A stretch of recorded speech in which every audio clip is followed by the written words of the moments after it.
You want to take us in, Chris? And we'll breathe together. Take a deep breath in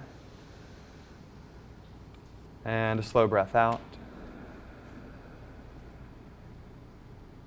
Bring the palms together, prayer position over the heart.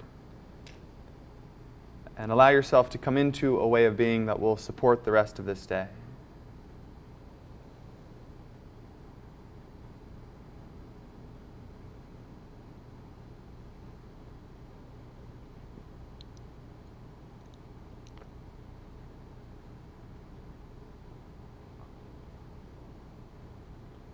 And we'll join our voices in one sound of peace, one Om.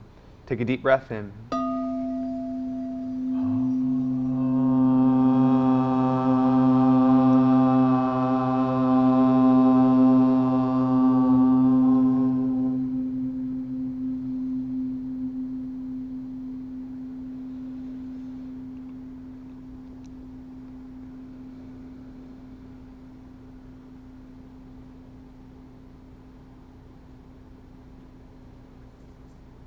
Relax and open your eyes. How's everyone feeling? Awesome. Good? Awesome. Any questions, comments, thoughts? Yes, Johnny. Question. What's the difference between compassion and empathy? Empathy is the willingness to stand in someone else's shoes, to like see life from their perspective. And compassion is to feel someone else's pain as if it were your own. To understand. You need to be empathetic in order to be compassionate. Yeah. Empathy doesn't. Compassion doesn't exist without empathy. Yeah. Empathy. Sympathy and empathy. Yeah. I don't. Yeah. Define sympathy for me in that way. Sympathy, I think, would be the same as compassion. Contemporary circle, that's pretty much how they Do they? Yeah, I parse those out. There's a like sympathy is like, oh, I'm sorry. You know, like I'm kind of I feel you, but like in a.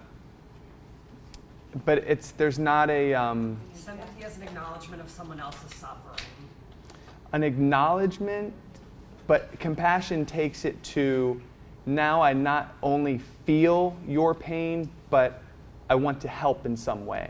There's in my mind, I distinguish it, and I don't know if you look at a dictionary, what it's going to say, honestly.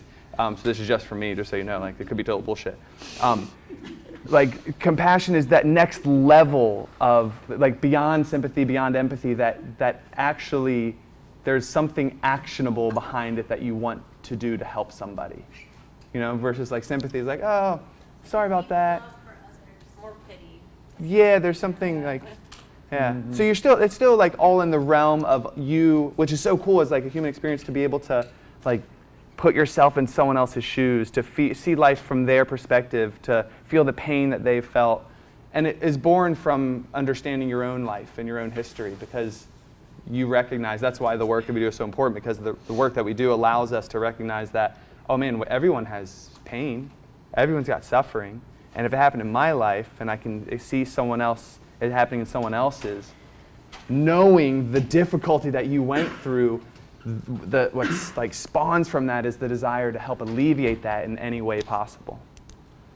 As we take it down the road, then like all of that is the precursor to forgiveness. That being like the high watermark of our lives is to be able to forgive ourselves and forgive other people for all of the mistakes that we've made, that they've made. But forgiveness isn't a conversation that we can entertain if we don't have empathy for somebody else, if we don't have compassion, understanding. Henry Wadsworth Longfellow writes, he's like, if we could read the secret history of our enemies, we would find enough pain and enough sorrow to disarm any hostility towards them.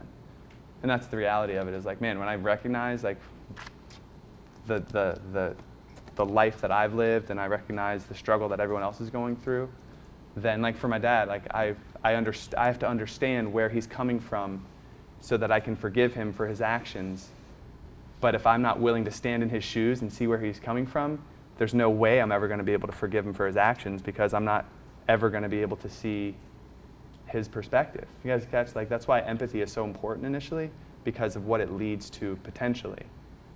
And there's another quote by Rumi, and he wrote back in the day. Rumi's a Sufi poet back in the day. Sufis in like the Muslim tradition, and he wrote that out beyond all ideas of right doing and wrong doing, there is a field, and you will find me there. What he's saying is that in this house of right and wrong, I can't understand you because you're wrong and I'm right. And guess who's on the other side saying the same thing? I'm right and you're wrong.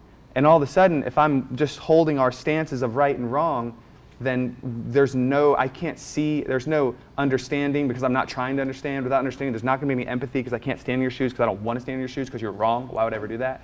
And then there's never going to be that next level compassion or next level forgiveness. So that's what Rumi was saying, is like, listen, out beyond all of those ideas of right and wrong, there's this field of understanding, of empathy, of compassion and forgiveness. That's where you're going to find me, because that's what heals relationships. Our own first, and then everyone else's. That's a really good segue into truth.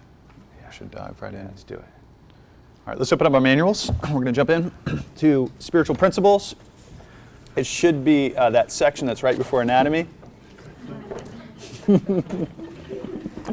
Don't do it, people. Don't do it. Rumi. And if you would, in that section, turn Yes. to... John, where are those sections? Do you have? Yeah, they're right there. Turn to page 6, if you would, please. Yeah, I'll grab them for you. For the baby mama. Cool. I didn't just Yeah. make it to you. Sweet. Thank you. Thanks, I appreciate it. Everybody have? Did I get everybody?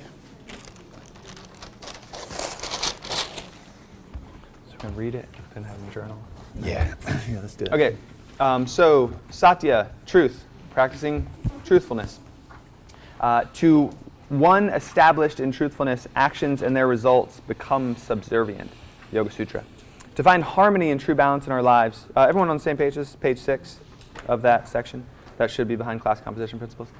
To find harmony and true balance in our lives, the practice of truthfulness must be expressed in every thought, word, and action. As truth is integrated into every part of our being, we find that every relationship gets imbued with honesty and clarity, the product of which is freedom instead of suffering. Through awareness and self-study, we hold to the discipline of truthfulness, creating simplicity in our lives. And Yogananda, if you're ever wondering, it's Paramahansa Yogananda. He founded the Self-Realization Fellowship. He was John and I's really original and kind of only meditation teacher through the Self-Realization Fellowships and the lessons that he left after he passed. If every word out of your mouth is truth, then everything you say will manifest. So we're going to do this a little differently this time. We wanted to frame it right, and then let's pull out our journals. And we're going to have you journal about it, then share, and then we'll bring what you got together to the group as a whole. As opposed to us having a bigger conversation and then doing it, we're going to see how it works the other way. Sound good? So the idea is truthfulness. What does it mean to you? Shakespeare wrote, to thine own self be true. What does that mean? To which part of yourself should you be true? I'll throw 2 questions out that may spark some things for you too. What is the difference between opinion and truth? Is truth, and then the next question is truth perspective-based, or is there such thing as absolute truth? I'll read that again. What is the difference between opinion and truth? And then is truth perspective-based, or is there such thing as absolute truth?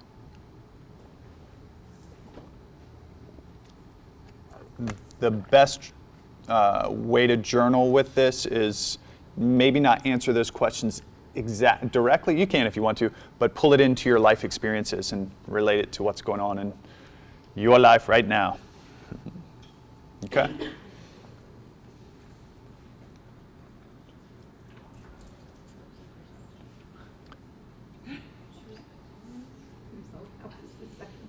The second one was... No, I got the second one. Oh, you I'm sorry, got I was it. busy It's okay. writing that one. I didn't. No worries. What is the difference between opinion and truth? Thank you. You're welcome.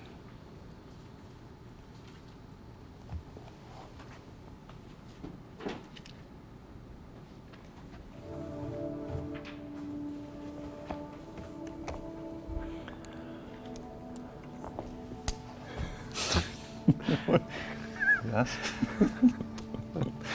Do I have mark? Do I have mark? Yeah, actually, I think I'm bloodied yet. There's 31 now because we had to see it. So we're not. Okay. I wasn't sure. Okay. That's fine. I can jump in.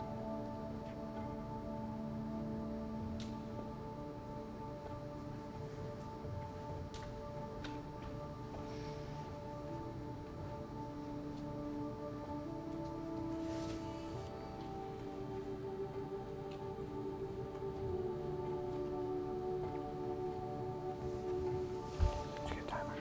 I didn't. 3 minutes. Okay. 3, 3, 3, 3.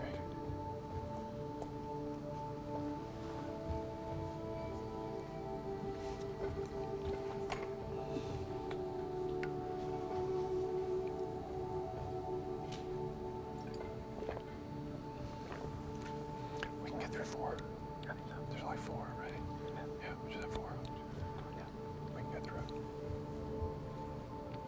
Mm-hmm.